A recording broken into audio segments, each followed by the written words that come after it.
I am one of those people that always wanted to be a lawyer. Never let someone define who you are or how good you are. We don't know how to get along. We don't know how to respect other points of view. Next from Chicago, we sit down with Howard Tullman, CEO of 1871, a nonprofit business incubator firm in Chicago. Howard Tullman, thanks for joining us on the Illinois Channel. I'm excited to be here. We are sitting here in the Merchandise Mart, which a lot of people have heard of, but we're specifically here to talk to you about what you are the CEO of, 1871. Tell us, what is 1871? Well, first of all, I guess it's important to start with the name, and the name is the year of the Chicago fire.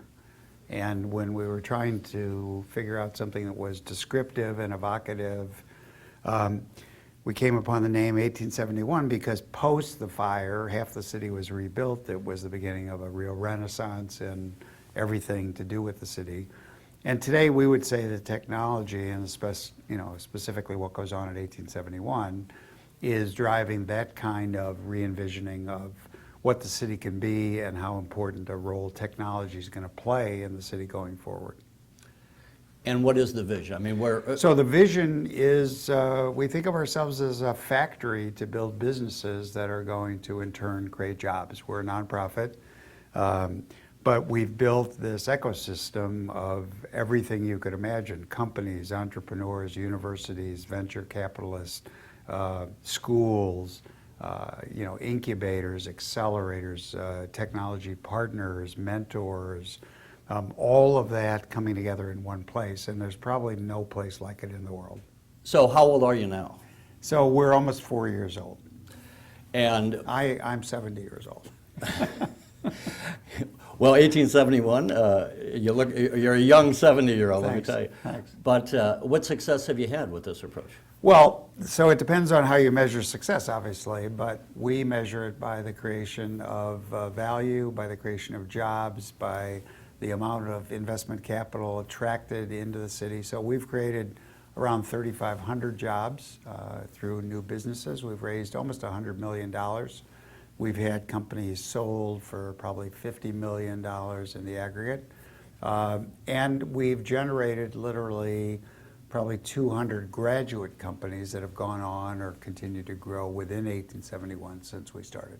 Are these jobs, are they remaining in Illinois and Chicago? Or? Yeah, so our focus is almost exclusively B2B, business to business, products and services. And so the goal is exactly that, to have the jobs stay here, to have the resources stay here, to have the businesses grow here so that they can help the city economy, but also the state economy. And you kind of touched on this, but here's the thing.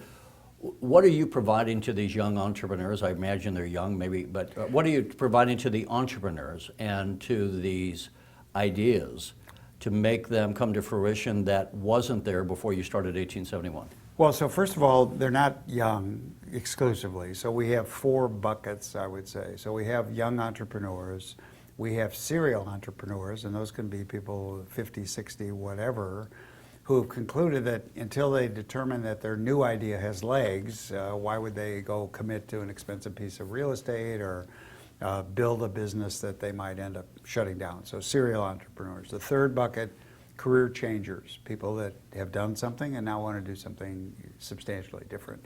And then the fourth, and to me most interesting, are people with domain expertise but no technology. So they might be a great doctor who's had an idea in the back of his head for 20 years, couldn't figure out a mobile app if his life depended on it.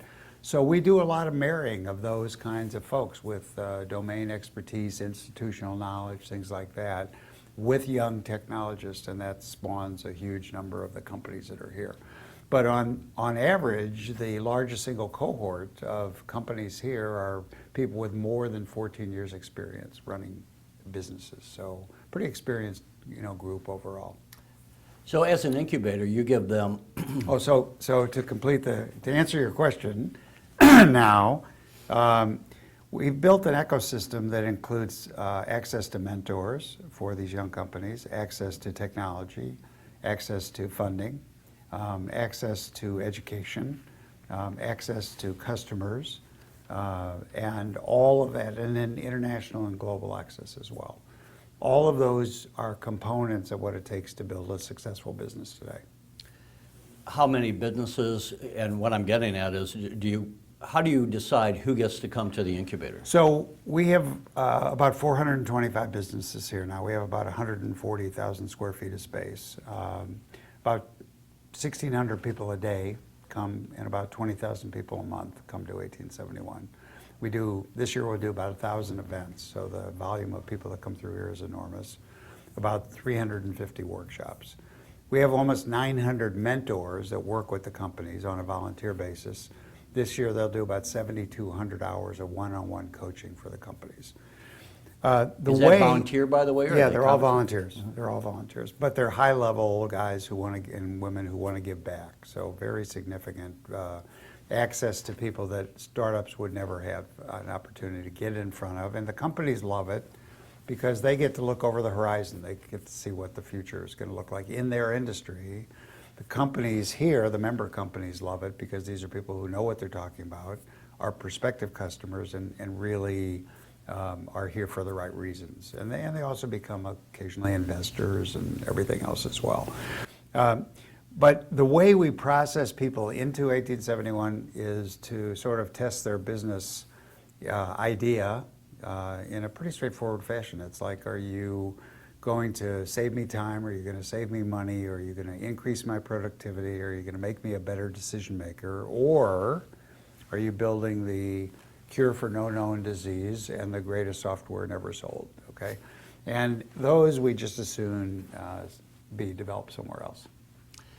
You know, it's interesting because I remember hearing stories of other people, how they started their businesses, and one was Ross Perot, who became a billionaire, but he was working at IBM and he couldn't get the corporate guys to listen to his idea. Yeah. How much of that, what you offer, is just that culture where we listen?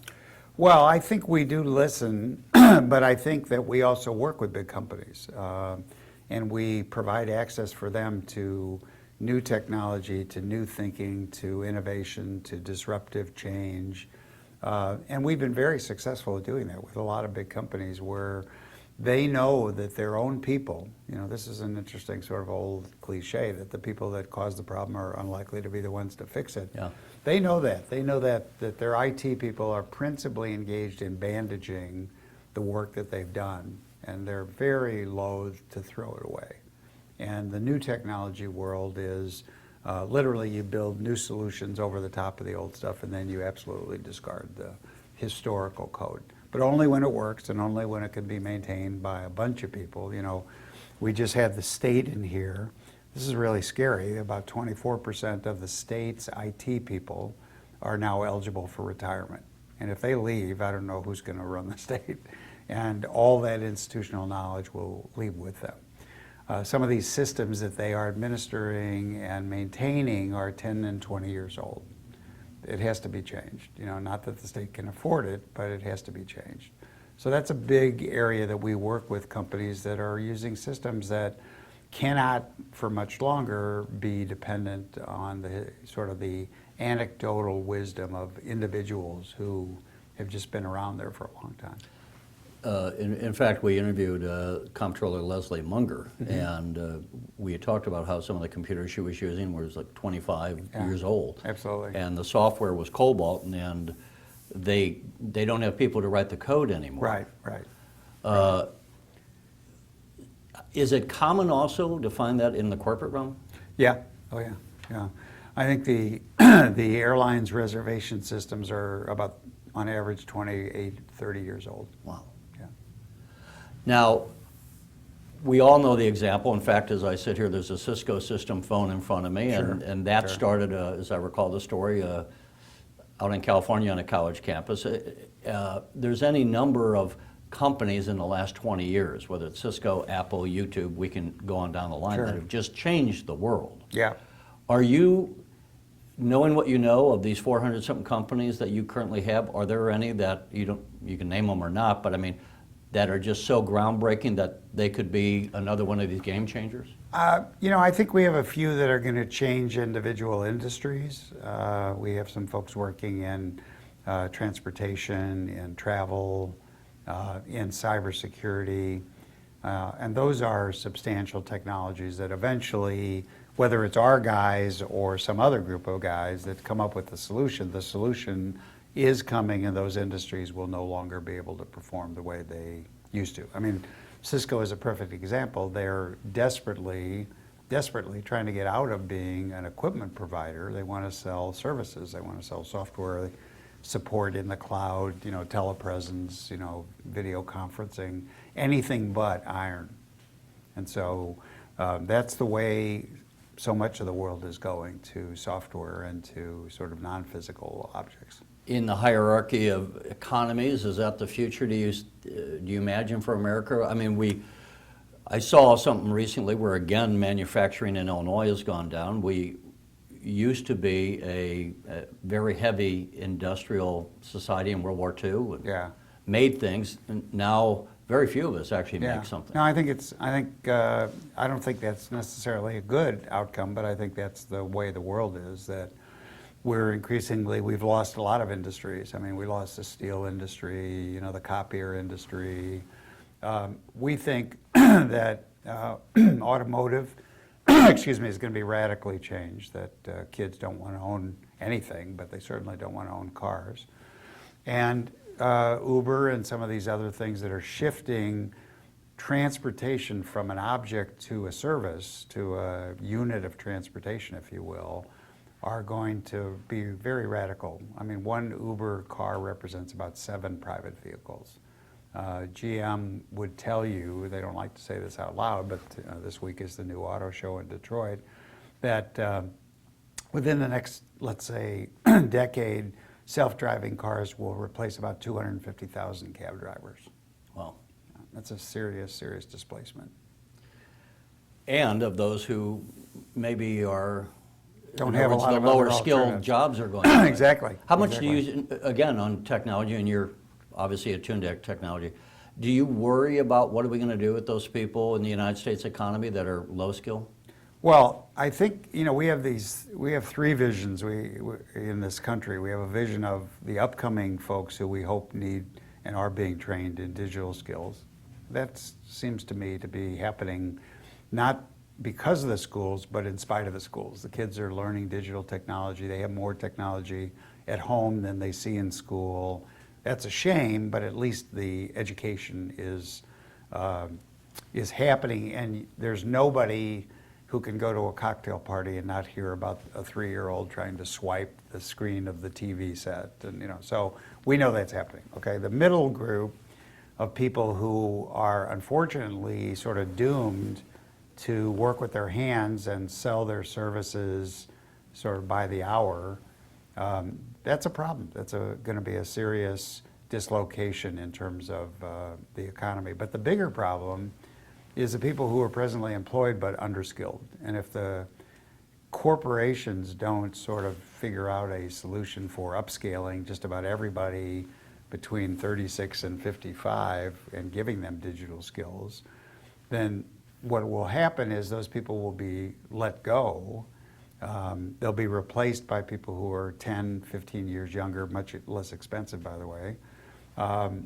And the institutional knowledge and the domain expertise will all just disappear. And then those people will do this circle of eventually getting reemployed, probably at a lower paying job.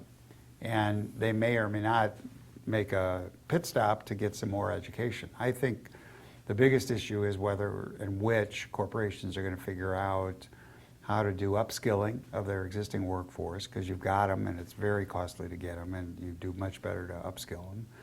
Last night we had a big meeting at the Federal Reserve Bank trying to explain to the Fed here what the technology economy is about. I think they find it very hard to measure and to sort of estimate.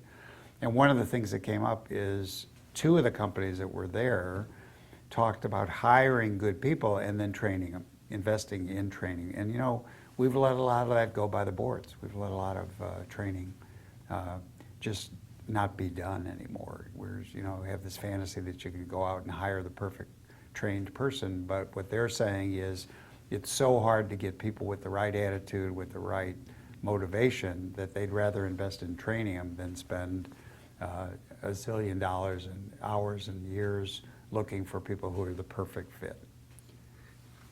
There's so many interesting things to talk about. One of the things, the Illinois Channel covers politics a lot, covers government a lot, and the function of government. One of the things that I see and concerns me, and I'd like to get your thoughts on this, it used to be to me that government would be going down the highway at 30 miles an hour and the private sector was going down the highway at 70 or 80 miles an hour. Now government's going down the road at 35 miles an hour and the private sector is going 150 miles an hour. That's probably right. And I wonder, to what extent is government just going to fall so far behind, and has? We talk about them using 30-year-old computers, old software. We have an ongoing stories, whether it's the IRS or Medicaid fraud or whatever, but they can't control it because they don't have control over their own data. Of the data, yeah. How much, again, knowing what you know, A, is that a concern, and B, to what extent will any of these new technologies, is there some way to bring government out of the dark ages and to let them see that if you're going to govern a modern society, you can't be operating with 19th century models? Well, I think, I share your concerns about, government and how inefficient it is. We've pretty much concluded, for example, if you took education, we've pretty much concluded that change will never be top-down. It'll never happen. But the good news is that it's possible laterally for change to be brought in, and it'll probably be introduced in the selfish behavior, in a good way, selfish behavior, of individual teachers. They'll bring something in, and the 6 teachers sitting around them having lunch will say, well, when are you going to take attendance? And they're like, boop, I pressed this button and I just took attendance, and the rest of them will be writing on paper and say, boy, this seems like not the thing to do. And oh, that costs $5? Okay. And so I really think that between the home, the parents, the teachers will eventually inject some technology into education that'll be helpful. I just don't ever think it'll come top down. In healthcare, we know it's not coming top down. I mean, it's just been a complete failure just to try and get electronic health records, and so we'll just have to see. And if you talk to educators or you talk to doctors, they say the same thing. They say the documentation and the paperwork and all the gets completely in the way of the educating or the caring for the patients. So that has to change, and those are just the 2 use cases. As far as the government goes, the Fed again said, they're exceedingly proud of the fact that over the last, 5 or 6 years, they pretty much eliminated 60 or 70 huge centers that did nothing but process checks, and they got the law changed, so now digital copy and you don't get your checks back from the bank, and that's a huge move forward. That's an enormous move forward. And so some parts of government are getting more adept.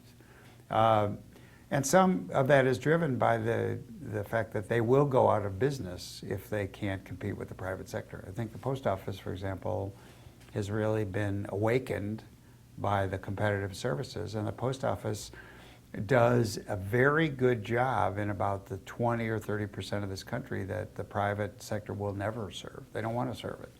It's just, and for better or for worse, the post office, it's incumbent upon the post office, just as for years the railroads have failed because they had to stop in every city along their line. If they could have been express trains, the railroad industry would be a lot different too. But so government has to accommodate and deal with the fact that we have to serve all the use cases. We can't just scheme the cream off the top and focus on the most lucrative opportunities. That's a problem. I mean, that's a problem. But it's a bigger problem in that if we don't invest, we just continue, as your example describes, to slip further and further behind.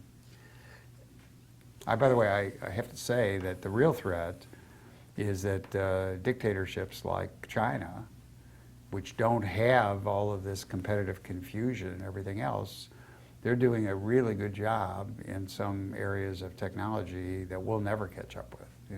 Such as what? Well, WeChat is probably an example of a social network that is not like Facebook in the sense that it's a social network. It's become the commerce back end, the system, the single message-based system for purchases, for summoning cars, for every service that we've got 9 of, and 8 of them are going to fail. We just don't know which 8. In 40 different industries, when you can be the government and say, this is what's going to happen, they have been able to instill discipline that has permitted them to just leapfrog, because the resources aren't dissipated among 20 or 30 different opportunities, and people are cooperatively building these things out. So if you go to China now, or you see some of these technologies, it's astonishing how quickly they've become something that every single consumer uses. You just don't, you pay for things, you order things, you communicate, of course, but the social component that for us is still the driver here as these companies struggle to monetize things. Over there, it's a monetary system. And oh, by the way, it happens to be a social network as well. Part of 1871, you talked about events, and I don't know to what extent you ever do politics. And the one thing I know you did have... We've become a destination for just about everybody on the campaign trail. So I was going to say, I saw the video of so Marco Bill Clinton Rubio. was here, Marco Rubio, Rand Paul, any number of governors, any number of senators. Most cities, states, and countries come by here to try and figure out how to replicate 1871 in their areas. And we think that it's great that that imitation is a very flattering thing.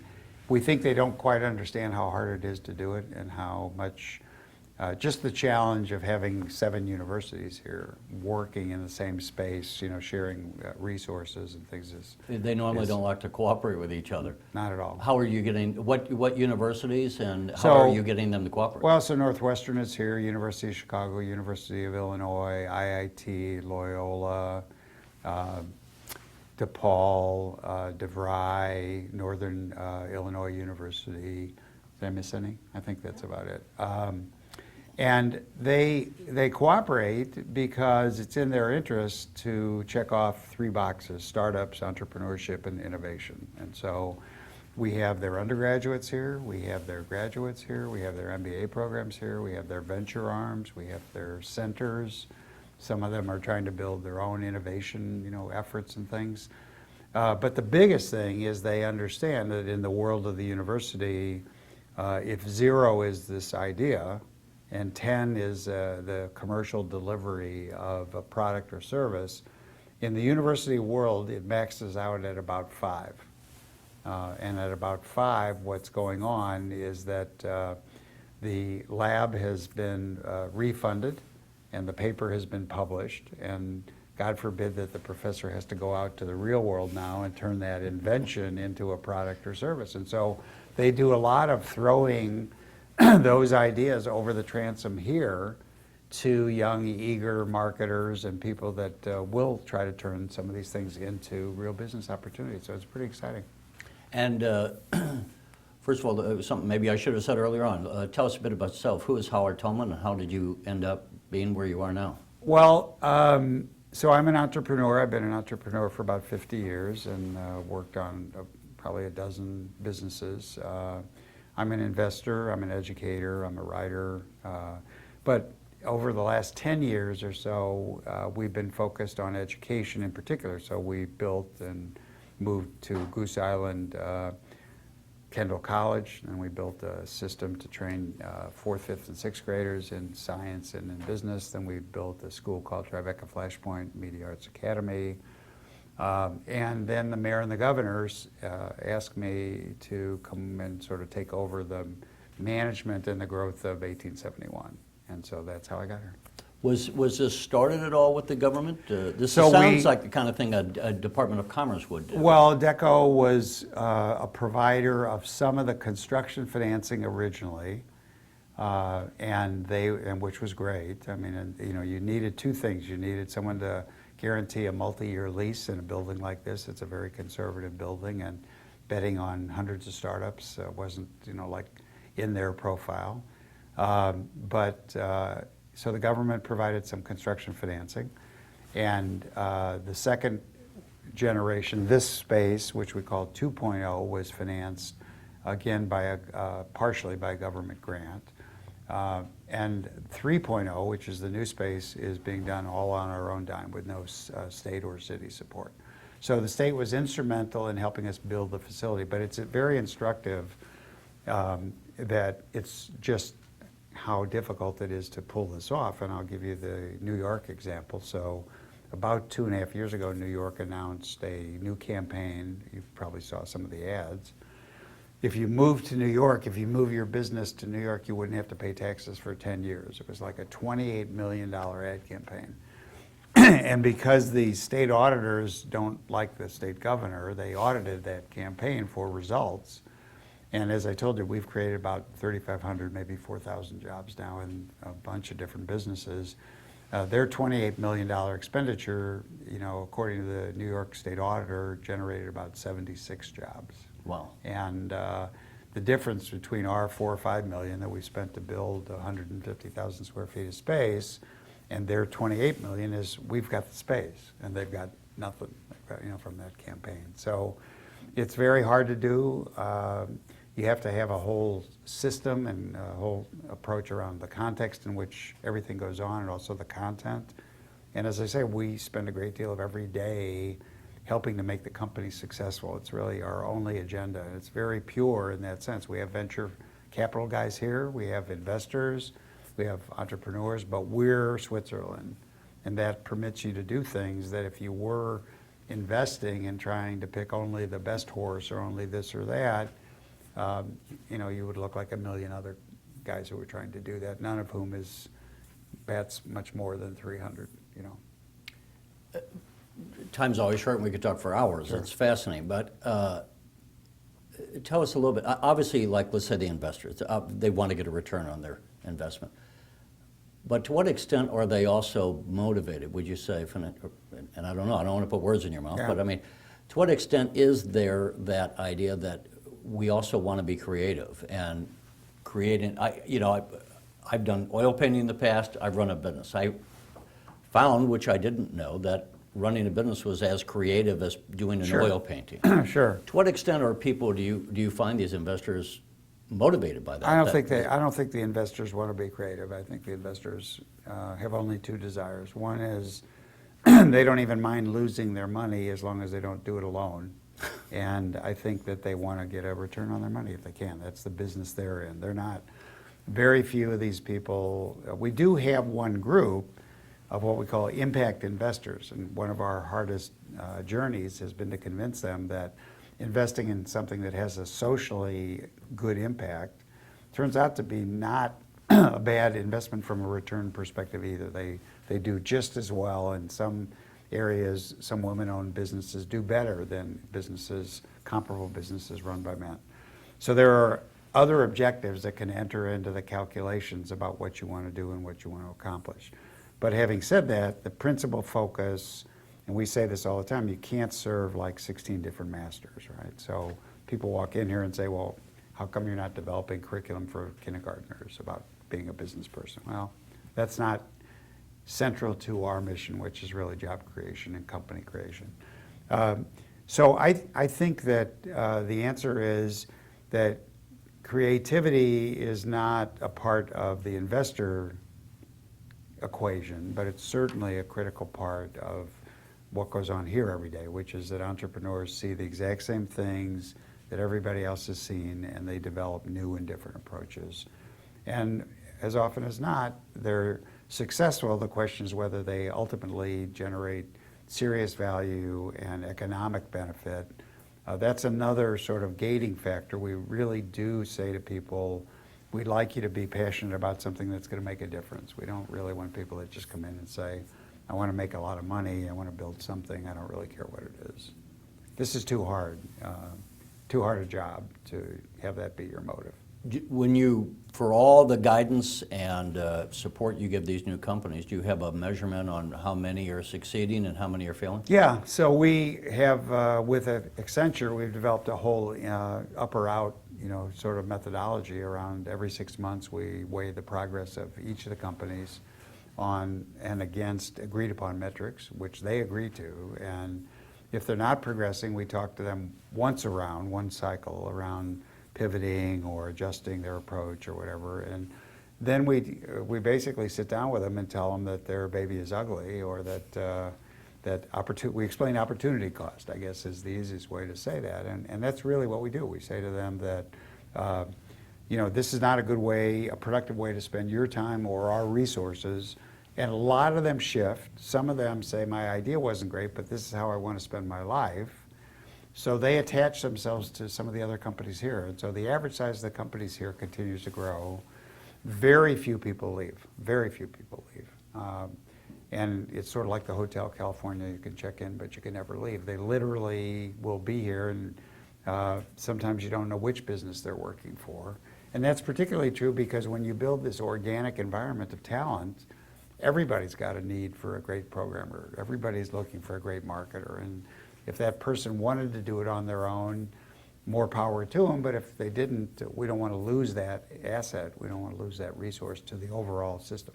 And I would think there's something very compelling. I mean, instead of sitting in the cubicle in some established corporation where you're doing some minor function, the appeal of working with people who are all creators, and these and entrepreneurs, passionate and excited and going through very much the same things you are. It's lonely to be an entrepreneur. It's lonely to change things. People don't want to change. Yeah, Woodrow Wilson once said, if you want to make an enemy, try to change something. Yeah, exactly. We've not made any enemies here. We appreciate your time. Good. It's great meeting Good. you, Howard Tullman. Good. Maybe we can do this again. All right, well, thanks for having me. We're excited. I mean, 1871, we look forward to helping the city. I mean, both putting the city on the national and on the global map. We're #1 ranked in the United States now as an incubator that's affiliated with universities, and 4th in the world. So the mayor has said we've got a little room to grow. But we're excited, and we're grateful for the opportunity to sort of tell our story to your listeners. Well, thank you again.